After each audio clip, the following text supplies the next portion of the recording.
Okay, we're getting started. Thank you, thank you. I am blessed. You know what? You guys coming here shows me your hunger for the Lord. Right? We're born again. We want to see the Lord face to face. We're ready, aren't we? Are we ready? The feast of the Lord. How many feasts are there? Amen. Who knows the feast? First feast. Passover. Second feast.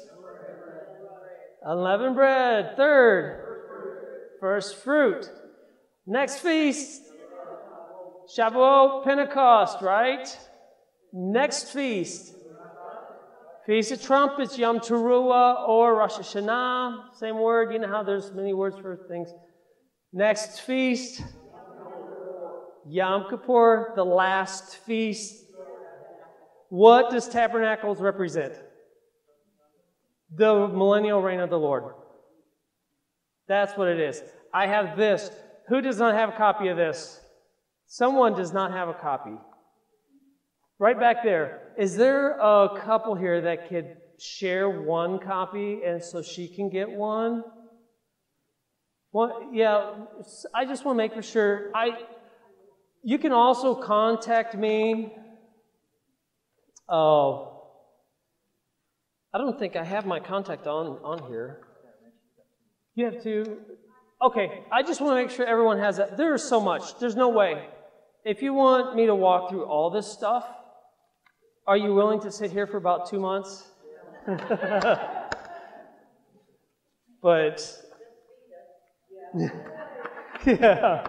I'll have Roma make her awesome Filipino food. We'll have a little buffet right here. Oh, wouldn't that be great? That'd be awesome. Okay. Psalms 94. This is right here. Right here. Angie, I want to do something. Let's go slide. Oh, I have a slide for Angie. I want to show up on there. Slide 13. Psalms 94. For 1,000 years in thy sight are but yesterday, when it is past, as a watch in the night. Interesting word, night. Because the Feast of Trumpets starts like in the middle of the night. Evening, you don't know. It's just kind of like a thief in the night when the Feast of Trumpets comes. Interesting, isn't it? It's like a thief in the night. You have to just be watching and pray when it appears. And what they're doing is they're looking for that new moon and the first sliver of light on that new moon. And that means the civil year has begun. The Feast of Trumpets, and not right here, this is Nisan. Nisan is the month. Here, next page, right here. Here's your calendar. We are so used to a Gentile calendar, like what you said, named after pagan gods. Days of the week are named after idols and pagan gods.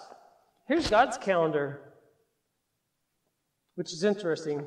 And by the way, because they were scattered into Babylon, they lost some of the names of the Hebrew months. Did you know that? Here you go. Here is the biblical calendar. Aleph Tav is in the middle. That's very symbolic. But you see Nisan 1 right here, around 1 o'clock. That is the head of the religious year. That's the month where Jesus came, Passover. That was the first day of the Lord, the great day of the Lord. When he came and he died and rose again, do you think that was kind of a normal event in history? Do you think creation had ever seen the Son of God ever come and die and then come back to life? Do you think even in heaven things changed? Think about that. Had creation from the very beginning ever seen a resurrected millennial reign body of the resurrection, what Jesus represented, the first fruit? Had it ever existed before? He changed things there. when they crowned him as king, go to the next slide, they put a plaque above him. Right? John 10:10 says, Jesus of Nazareth, King of the Jews, right?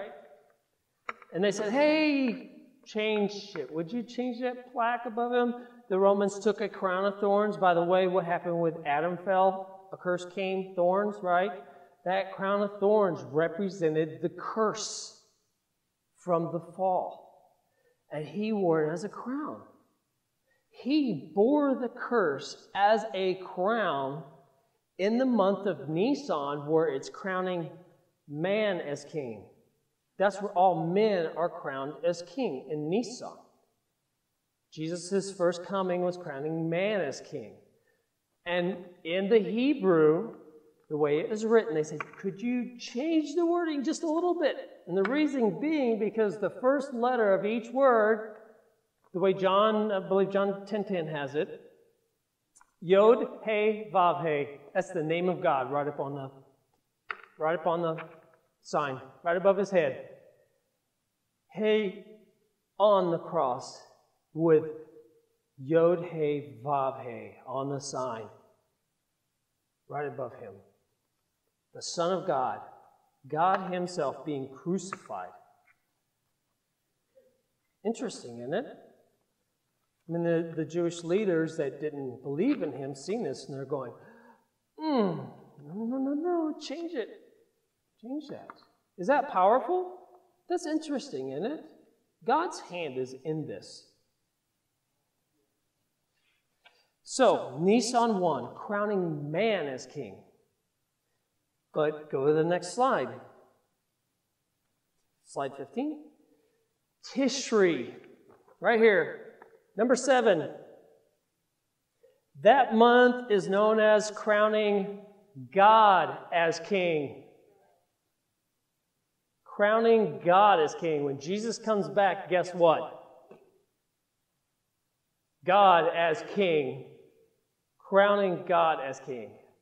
That is him ruling and reigning for 1,000 years. So I'm trying to bring these little things out with these days. Next slide. On the Feast of Trumpets, Tishri 1. Let's see if I have that. Angie, go to slide 17 really quick. Tishri. Do you see the spelling there? It reads right to left. Tav, Shin, Resh. The last 3 letters of the Hebrew alphabet backwards. What does that say? Judgment. That means judgment. Tishri is the month of judgment. Is that wild? All these little teachings on what is going on here. Crowning God as king. God. All right, go to the slide prior. Slide 16. The throne is set in heaven. The books that had been sealed are now opened. All creation passes before the Father, and they are weighed, whether you're good or you're bad. Tishri 1 is the Feast of Trumpets. Tishri 10 is the Day of Atonement. And guess what the Day of Atonement is? The books are closed and sealed up. There's a seal placed on it. And it's not open till the next year. This is what was taught in Judaism. Obviously, what is going on here? God is teaching us about what is to come. These are shadows of things to come, right? The new moons, the feast days. You know, does that earn you salvation? No. But the substance of these, it's all about Jesus. It's all about him. My whole point is, I got some deep, deep teaching, but I just want this mindset of us understanding how important these feast days are, how important God's calendar is. So we have, let's go over here to the trusty board. We have, how many feast days? 7 feast days. I'll mark this out right here. Last one is tabernacles. This is the 1,000-year reign. Satan's bound for 1,000 years. Christ reigns for 1,000 years. You with Christ for 1,000 years. It's quite clear in Revelation that it's how long? How long is Satan bound? Why? Because this is God's calendar. That's the way it's laid out. How long is the tribulation? 7 years. Why 7 years? Because God made a calendar based on 7-year cycles. Who's read the Shemitahs by Jonathan Cahn? He does a good job explaining these Shemitahs. What's a Shemitah? A year of release or year 7? You go 7 years. On the 7th year is like a Sabbath. It's a release. It's forgiveness of debts. It's renewal. That's what the calendar is. You have 7s. So God's calendar is set up by 7s. 1 year, 2 year, 3 year, 4 year, 5 year, 6 year, 7th year, right? After 7th year, what do? Start over on 1 again. You keep doing that 7 times. 7 times 7 is what? 49. How do we get 49 to figure out of 7,000 years? Because each one of these is actually 1,000 years. I have it right here. Peter is expounding. By the way, 91, we read that. Psalms 94. For 1,000 years in your sight. Who wrote that? Who wrote that psalm? Who knows? Moses. Psalm of Moses. Moses taught them. Let's go to Peter. 2 Peter 3:8. Obviously, he's talking about the coming of the Lord, right? He's talking about when Jesus, or his Hebrew name, Yeshua, right? His coming back. We're waiting for his coming, right? Well, he's not sluggish in his coming. He's got a pattern. He's got a design. God laid it out. He has a design. So Peter's basically saying, don't forget this. This is common knowledge. This is a rabbinical teaching. Who knows about the Dead Sea Scrolls? When they found the Dead Sea Scrolls, what did they say? This looks more like Christianity than Judaism today. Why is that? There's 2 mindsets of Judaism. Good example, Pharisees, Sadducees. What's the difference, main difference between the 2? One believed in a resurrection and one did not. The Sadducees did not believe in a resurrection. People would say, that's why they're sad. So you see there's different mindsets in Judaism. Well, this was something Peter was confirming that Moses taught. This is a school of thought. Why do you think, like some of the Jewish writings, he's coming back on a Jubilee? So to make this work out, the next year is 50. So every one of these years are divisible by what? 50. So what's that mean? When one day ends, next day begins, it's on a Jubilee. How cool is that? Is that awesome? That's just the way God has it laid out. So, do we know how long the tribulation is? 7 years. So, it's a 7-year cycle. What happens after the tribulation? Is there another 7 years of something? What's next? 1,000-year reign. So, here's your 7-year cycle, right? It is the last 7-year cycle of day 6. It's the last one. Think on that. The tribulation is 7 years. By the way, the whole world is bound by this 7-year cycle. It's not just Israel. It's creation. Go to right here, right here. I have this, Angie, in the slides. We'll pull that up. Slide 7. Oh, it's slide 8 too, but slide 7. I'll pull up Genesis 1:1. 7 words. This is God's timepiece. And he said, I've declared the end from the beginning. My word does not change. I've established this from the beginning. Who's going to counsel me on this? I'm the one who set it up, and this is the way it's going to be. So Genesis 1:1, rabbinical teachers knew that there's 7 words representing this contract on the earth. Is this cool? This is really neat, isn't it? Am I going too fast? Keep it up. Okay. I want to make sure, because I know I had a few people say, let it sink. Believe me, when I come across this, some things, I pushed it away for a month or two, going, oh. It was like a big steak.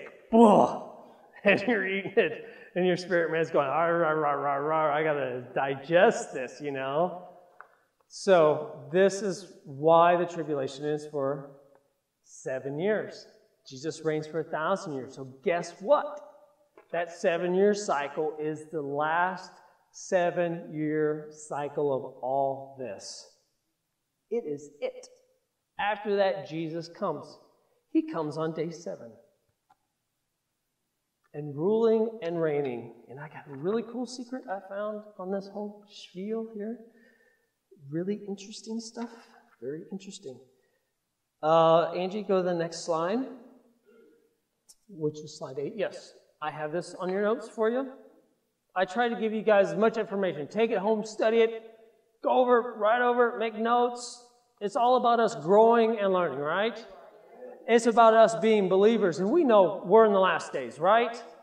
Your spirit man is saying, something's coming. We know it. We know something's coming. It's time for us as believers. Gear up. That's what the Lord is telling me. Just gear up. Get ready. Do not be shaking. When trials coming, you know what it is? Satan knows his days are numbered. It's close. You think he knows this stuff too? He knows his time's short. Cool stuff. This is stuff that has been hidden. This is for us. This is for our day. Why do you think all these people are interested in Shemitahs and these blood moons? These blood moons, who knows, who studied it? Who knows nothing? Let me just ask that. Who knows nothing? Okay, here's the whole, it's all understandable. It's because, you know what I did when I first heard about it in 2008? Pastor Mark Biltz found it. I got a hold of him. Hey, give me your stuff. I want to learn it. He sent me all his material, slides and everything. Here, study it. So I was like, man, what a blessing. So that's what I'm doing. I just want to do the same thing he did. Just give it out. So what it is 4 total lunar eclipses in a row. It's called tetrad. It's rare. What's even more rare about it is, you remember the 7 feast days of the Lord that are on fixed days? Only so many times since the time of Jesus have those ever ended up on biblical feast days. Passover and Tabernacles. The first feast, the last feast. The first feast, the last feast. We are in that generation that it hasn't happened. It happened when Israel became a nation. It happened when Jerusalem became the capital again of Israel. And now it's happening right now. September 28th is the last one. Not only that, we had a total solar eclipse on the day where they're negotiating with Iran in the month of Nisan, Nisan 1. Tishrei 1 is a partial solar eclipse. So we have solar eclipses. Right here, this book talks about these eclipses. If it's a solar eclipse, it's for the nations. If it's a lunar eclipse, it's for Israel. We have both.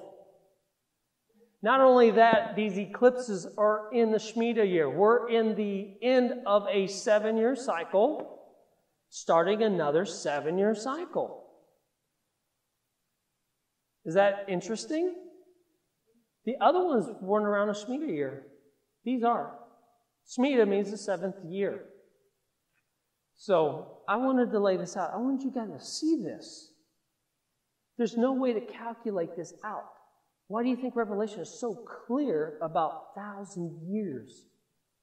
Because that he reigns for 1,000 years and the tribulation is 7 years.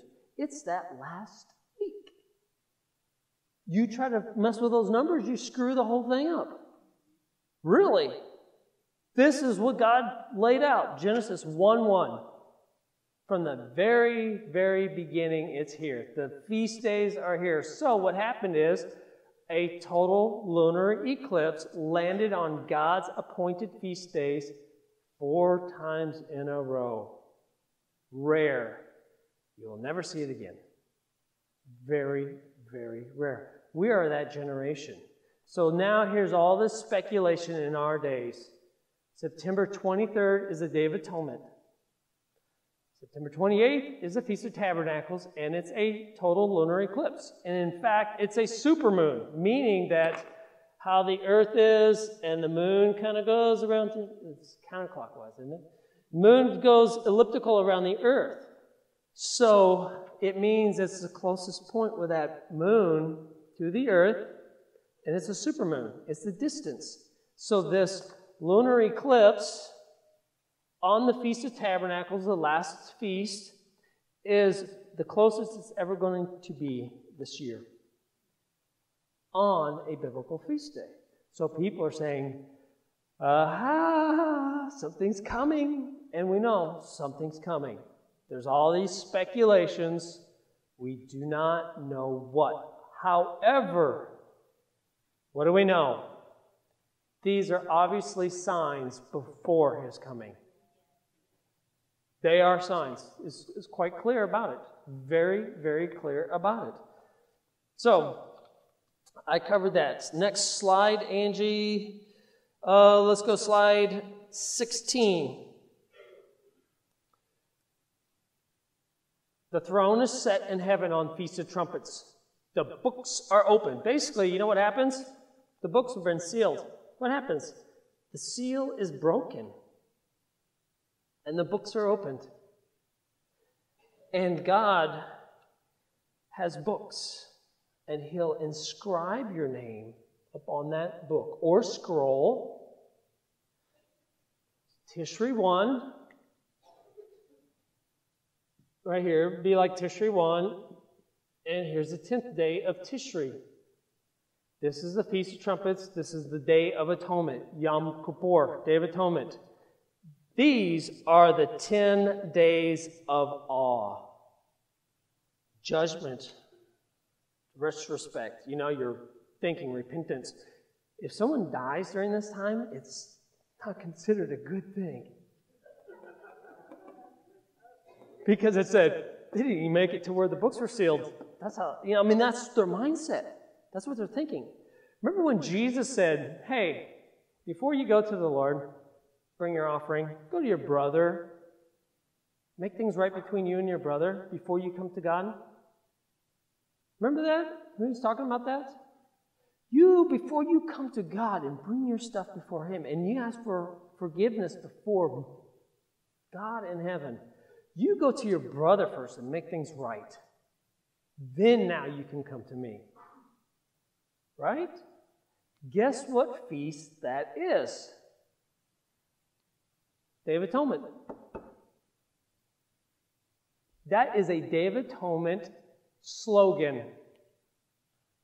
Before you come to God on Day of Atonement, where he seals up that book, you make things right with him, go to your brother first and make things right.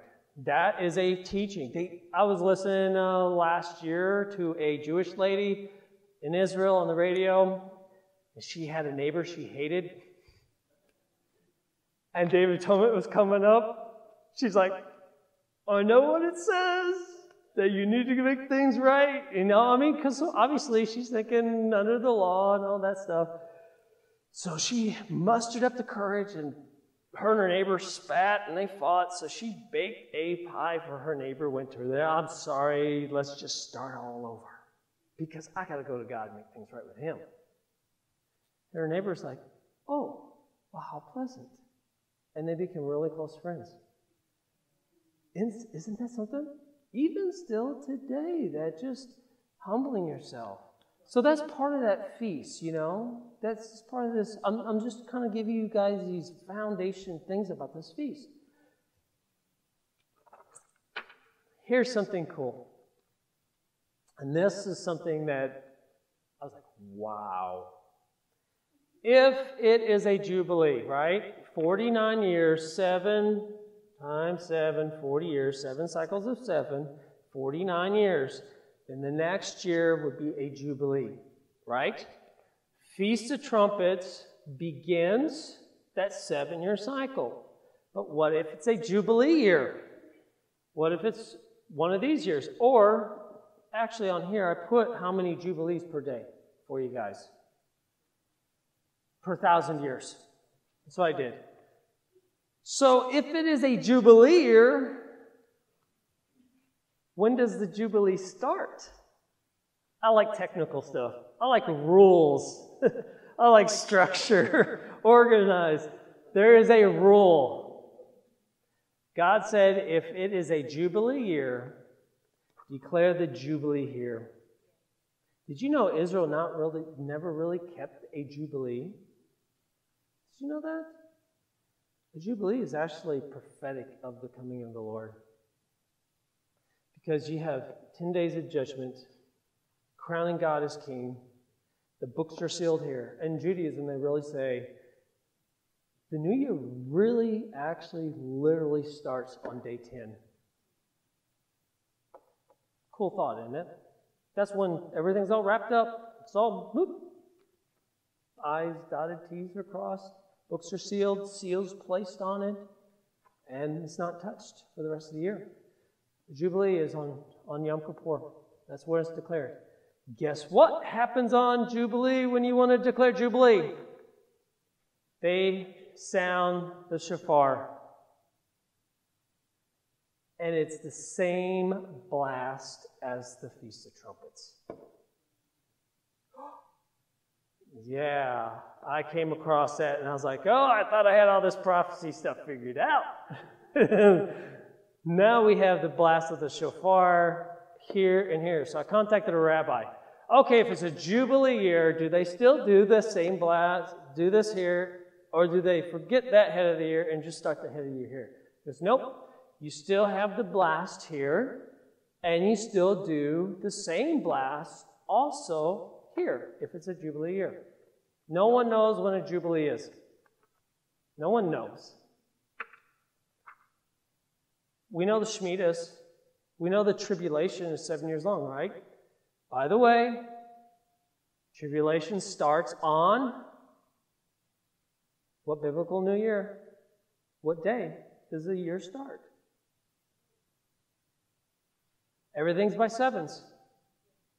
Everything's by sevens. Tribulation starts on the Feast of Trumpets. That's the way it is. That's the way it calculates. Fascinating, isn't it?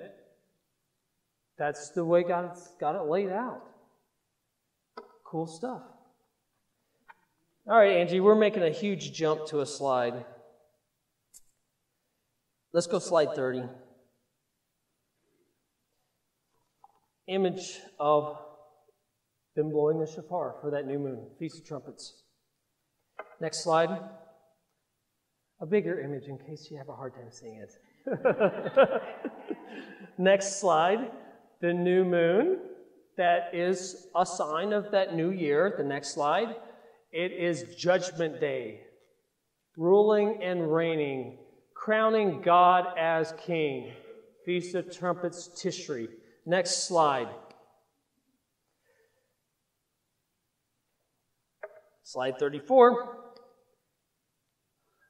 The scroll is opened. The seals are broken. Think of Revelation. Does that make sense now? Revelation? To me, when I was study Revelation, and once I started studying the feast days, I was like, oh my goodness, Feast of Trumpets, Day of Atonement, Tabernacles, even Passovers in Revelation. To really understand the book of Revelation, you got to know those feast days because they're prophetic. They're about Judgment Day. They're about the coming of the Lord when He comes. And I have a scroll there with seals on it. It's kind of cool, isn't it? And there's Tishri in Hebrew. Next slide. Judgment Day. Let's go to slide 38. Jesus was talking to the leaders during the day, and in the morning, talking about, him being there during Passover. And in the morning today, it will be stormy, for the sky is red and overcast. Interesting word, red. Right? The sky is red. Eclipse. Kind of a play on words. Kind of one of those little, throw it out there, kind of link stuff together. And overcast. You know how to interpret the appearance of the sky. You know the eclipses. You know what they mean. You know these feast days, right? Interesting what Jesus said. You can look at the heavenly bodies and know the skies and the signs and interpret the signs of the times or seasons. If you want to translate that to Hebrew, it's moed. Feast days. Here I am coming on Passover to be the Lamb of God. And you don't even recognize that. How many generations have they done Passover? That's the thing about the disciples and them. They weren't really versed in the Scriptures. Most Jewish people did not have printed scrolls, mass print copies of this stuff. They had to be taught by leaders, but if you weren't good enough, just go to your family trade and we'll tell you what it says. Interesting, isn't it? Jesus was talking to the leaders. Here I am. You as leaders. I mean, that's the whole point. They were leaders of Israel. Their duty was to lead the people to what is right and wrong and point to the Lord, because they are to live like what the Lord says to live, right? When David sinned, what happened to people in Israel? Did people die because of his sin?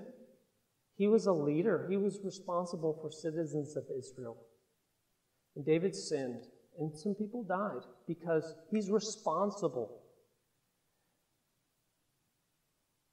Be smart on who you put in office.